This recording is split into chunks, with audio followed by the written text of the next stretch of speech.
Derek, what do you have on your mind tonight? What topic do you want to talk about? All right. Well, I'm going to talk about the best returning position group on offense and defense. With offense, I went with wide receivers, and it was kind of by a process of elimination. We're not sure what's coming back running back. We know we're losing 3 out of our 5 starters on the offensive line. We really don't know what's coming in at quarterback as far as starting goes. And tight ends, you're looking at Travis Vokalek probably starting, but I'm not 100% sure that he's better than all of our wide receivers, I guess. So I went kind of with the process of elimination with wide receivers there. I do think Omar Manning showed a lot of potential. He did catch 6 of his 8 contested passes last year. Graded one of the highest in the PFF reception grade. You add in the Dakotas Crawford and Trey Palmer, and you get Xavier Betts involved more, and you got one of the best wide receiver coaches coming in to help them out. I mean, to me, wide receivers was the easy answer on offense. Defense was a little tougher, but I went with the linebacking core. If you want me to be a little more specific, I would say probably inside backers more than outside, because they were having to replace less. But I went with the linebacker core as a whole. Man, you got Henrik and Rymer both coming back. One of them had 109 tackles. The other one had 99. Yep. Both had really good seasons. Garrett Nelson, I believe – I don't know if he finished number 1, but I know he was number 1 through most of the season for tackles for loss. I think he did end up getting passed towards the end of the season, but he was exciting. He also had 5 sacks. The linebackers excite me. The secondary is a little more scary, but the linebackers excite me for this coming up season. All right. Yeah, Derek, I was going to say that you and I are perfectly aligned here, because that's what I wrote down as well. I wrote down wide receivers with Mickey Joseph coaching great talents like Xavier Betts, Omar Manning. I'm pretty high on Alante Brown. Oliver Martin's returning. And then, we've got LSU transfer Trey Palmer. And then I guess it's not really recent, but it's still recent enough. New Mexico transfer Isaiah Garcia Casaneda. He seems like a really good prospect for us. We could really have a deep wide receiving room. And that's not to mention our unproven talent behind them. I won't list off those names because you listed off a few of them. But I do think that Mickey Joseph could seriously provide a level of gameplay that we have yet to see in the Frost tenure. I really think he's a game changer. I think he is. I do too. He's coached some really quality around a lot, talent. I believe. Derek, can I ask a question for you and Scott, actually? If it wasn't for the Mickey Joseph dynamic, would you still say wide receiver was going to be the best position group headed into 2022? Probably. It's the only position we have with returning production. Yeah, I would say that it's at that point it's probably a coin flip between wide receivers and running backs, right? And running backs. We probably have the most experience coming back on running backs. Yeah, we don't even know who's going to be there's playing. A lot of experience. Really. I mean, at least you have a general idea who's going to be playing with wide receivers. With running backs, you have no clue. It's going to be about 3 guys, right? Ramir Johnson. Thought that last year too. Irvin's going to be in the mix now that he's healthy. Probably Gant or Step. Right? You can do an either or there. And then we've got the transfers coming in too. Yeah, we got some good talent. You know what, Derek? I'm with you too. I'm wide receiver. There's 13 guys in that room right now that all of them were recruited and were talked about quite a bit by Frost and company. I mean, you've got Manning, Betts, Lewer, Martin, Palmer, Castaneda, Jones, Victor Jones Jr.'s coming in. His dad was a beast in the NFL. Dakotas Crawford with the coolest name in college football. Alante Brown, Will Nixon, Camonte Grimes, Sean Hardy, Latrell Neville. I mean, there's a ton of dudes in that room that Joseph has to work with. My only concern with that position group is that there's a ton of guys in that room that Mickey Joseph has to work with, and how many of them are actually going to stick around if they're not going to see any playing time. But interesting note about Mickey Joseph, I read this the other day. He made all of his wide receivers at LSU catch 10,000 passes from Joe Burrow in the offseason. and then they went and won a national championship. So if Did you guys know gonna, that Scott Frost didn't want Joe Burrow?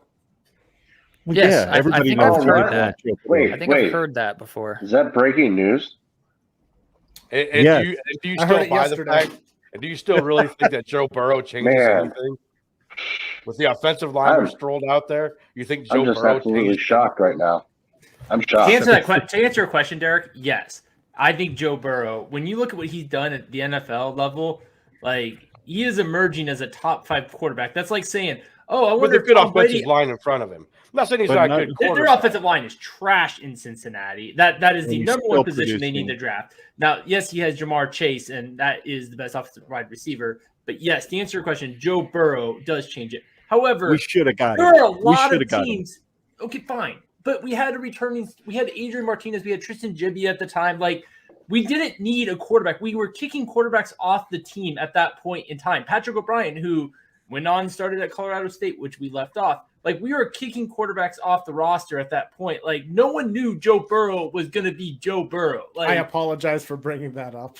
it's just, It's all good. That was It's all going to be a good. ha ha ha. And we all move on. I didn't think we'd debate. It's all- I've heard this a lot, like, of the thing. Of course, yes, hindsight's 2020. It'd be great if we would have brought in a top 7 NFL quarterback. It'd be great if like 108 picks didn't pass on Tom Brady. Like, I man, also we don't only think know Mario. now. I also don't think Mario Verduzco could have turned Joe Burrow into one. He would have Yeah, ruined him. Yeah, put him under Mario Verduzco and see where he would have ended up. He would have ended up with 2 bad ankles and a fucked up knee. That's where he would have ended up. So But yeah, defense. but Does yeah. anybody have any other comments about like defense? mine's inside linebacker too. I'm right there with you, Derek. It's inside linebacker for me is I the do is too. the good position. Who How about who you, the rest doesn't of you have guys? inside? Who doesn't have inside linebackers? Well, I had linebacker and wide receiver as well, but like kind of thinking on it, our DBs could be a strength, I think, next year, The especially talent with there. Best position group. Farmer. Yeah, There's some guys back talent's there. there for it. I just don't. The know if talent the is there. experience is Not enough. experienced though. Yep. yeah. No, not a lot of They could experience. but surprise us. I was just trying to go outside the box a little bit because I had the same exact 2 positions groups, and I was thinking maybe why not the DBs, even though they're going to be young, but I think that they have the ability to step up and really make a mark on our team next year. I think with the defense, I see your point, Chris, but inside linebackers, that's the obvious choice for defense. I think it does get interesting on the offensive side of the ball because you talk about the wide receivers and there's a lot of guys, there's a lot of potential names. So if it was like which position group on offense has the most potential for next season, it's easily wide receivers, but the best headed into 2022, I think there's a good argument to be made that it is the running backs with all of their And I don't understand with how all you're their making an experience. argument, considering you didn't even think we had a good running back on our damn roster. They have the Finishing experience. off the season. If you look at the wide receivers last year, they were probably one of the more disappointing groups on offense with all the talent that we thought. Omar Manning wasn't great. Oliver Martin, he completely shit the bed, and we thought he was going to be. Well, Oliver Martin got injured, and I think there's something to be said. I think to redirect Justin from the hate train he's on right now, I think a position we're not talking enough about is tight end. Yeah. You have Travis Vogel. Yeah, you have Thomas The problem Verdone. is you're going off only potential with tight end. Fair enough, but Thomas Verdone was a near 5-star. Chris Hickman has seen some meaningful snaps. You do have some guys there. And Vokalek, if you go back to what we thought he was going to be this year, 2020 he had a better year than he had in 2021. Injuries definitely derailed him, and the emergence of Austin Allen. You have Sean Beckton, I still think is one of our better coaches. I know everyone's high on Mickey Joseph, but I still like Sean Beckton. I think tight ends is in kind of that was my debate, would have been wide receiver, tight end. I went back and forth between the two myself. Yeah. I really did. And I just went with wide receiver because I know there's 3 or 4 more guys on that side, on that position group that made plays last year. Our playmaker at tight end is gone. So Vokalek is good block. He's a good blocker. He's got good hands. the real reason I really like tight end is not only Thomas Fidoni's potential, but Chancellor Brewington. That dude can decleat some people. Have you seen those blocks he makes on the goal line? If we ever get down there, that dude goes out and just kills people. If we ever get down there, Well, if we ever get down there, yeah. And I know everyone Disclaimer. loves Austin Allen, and they talk about him. I think he's a really good player, but there's a reason why he's probably not going to get drafted. Like, he's not like a transcendent talent. Like, you look at mock drafts, he's not listed, and he's good. He was a really good player, and we're going to miss him. But I think a lot of the scheme set him up for success. And yeah, I wish he would have come back. But yeah, maybe he ends up sneaking in. He does well in combines, but like, I just think at the end of the day, like, I think the scheme and the way we set him up, and I think Vokalek and Fidoni and a lot of the guys, I mean, you go down AJ Rollins, I think these guys can set up in a position where they can take snaps and have the similar process. Yeah, I think my main reason for picking the wide receiving room, even though I think, honestly, if you just look at our entire offense as a whole, we really can, it's very close in each room which one we could pick for our best position group, because it really honestly is based on potential, not really proven talent. And the reason why, I guess the main reason why I picked wide receivers is because of the tandem between Whipple and Joseph conspiring together. Because I think that Whipple can, no pun intended, whip up a really good offensive scheme that gets our quarterback or our wide receivers open for our quarterback to actually throw it to. And then I think Joseph can scheme with Whipple to really, really highlight the talent in that room. But that, once again, that's based on potential of Whipple and Joseph, not obviously being able to prove it here yet, because they're all first-year coaches at Nebraska specifically. So that was probably one of the solidifying reasons why I picked wide receivers, is because of Whipple and Joseph conspiring together. All right. I want to ask you guys each a question. I'll ask each of you. Who is our best player on offense headed into 2022? Scott, who would you say our best player on offense is? Xavier Betts. Xavier Betts. Okay. Derek? I'd probably lean a little more towards Omar Manning. Omar Manning. Tyler? I'd go Omar Manning. If only we're going to have a topic about best players coming back, but that's Do we? fine. That's all Big Ten players? All Big Ten, all conference players? You actually think, okay, is there going to be a guy on offense? That's fine. Omar Manning is mine. Okay, Chris? I would be either on the Ramir Johnson or Casey Thompson are my two. Okay. Good. Ken? Yeah, I'm kind of stuck on Casey Thompson, to be honest with you, just because I think on our offense, and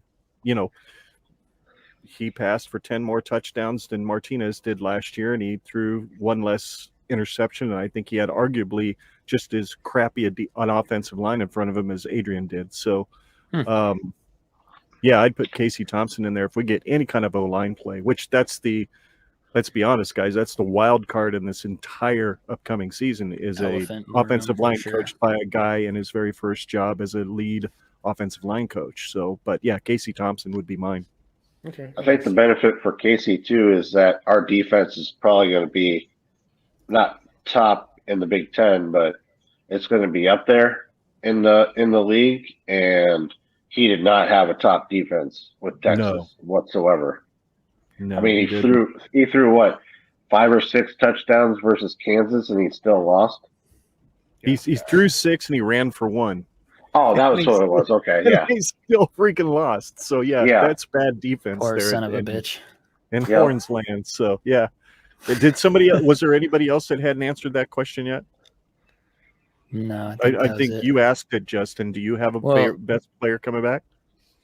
The best player in 2022 on offense? It might be Ramir Johnson from what he can do catching out of the backfield. I mean, I don't know. I'm interested in that question because I don't think there's a lot of obvious choices out there. I mean, it's wide open. Omar Manning, I don't think Omar Manning, he didn't set the world on fire last year. Xavier Betts, I mean, Well, I don't know what was going on with Xavier Betts. I think he was one of those guys that had a lot of potential, but sometimes they wouldn't even play him. You know, he wouldn't even see the field. So it was kind of a weird dynamic there. Would you pick if you were to compare Ramir Johnson, a 100% healthy Ramir Johnson versus a 100% healthy Gabe Ervin? Would you still pick Ramir? Oh, that's tough. I don't know. That is tough. Yeah, no, I think I would lean more towards Gabe for his versatility. I'd almost lean toward Ervin over Thompson myself. Did we ever get to see Gabe Ervin at his best, though? Not really, but we saw it was close. He was kind of like the whole team. He was this close? He was like the whole team. We were this close to winning a lot of games last year, and he was this close to breaking some stuff. But